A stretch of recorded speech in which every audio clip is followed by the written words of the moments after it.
Maybe you've been following what's been going on with Iran. Some building tension concerning the Strait of Hormuz, a vital oil tanker pathway in the Persian Gulf.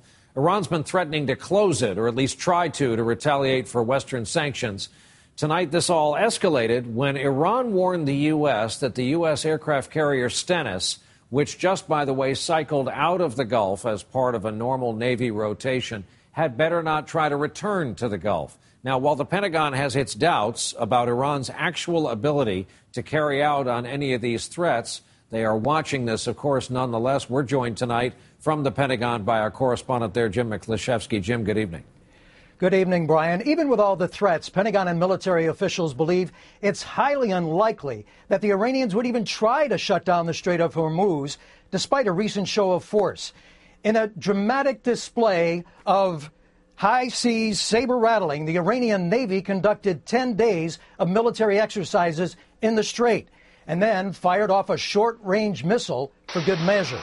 U.S. officials say, however, there are no signs that the Iranian military is actually preparing to close the Gulf and make good on its threat. There are fears, however, that given the jitters on world markets, that even a minor, small incident, like harassing some of those tankers coming out of the Persian Gulf, could send those world markets and oil prices through the roof, Brian. All right, Jim McLeshevsky watching this at the Pentagon. Thanks.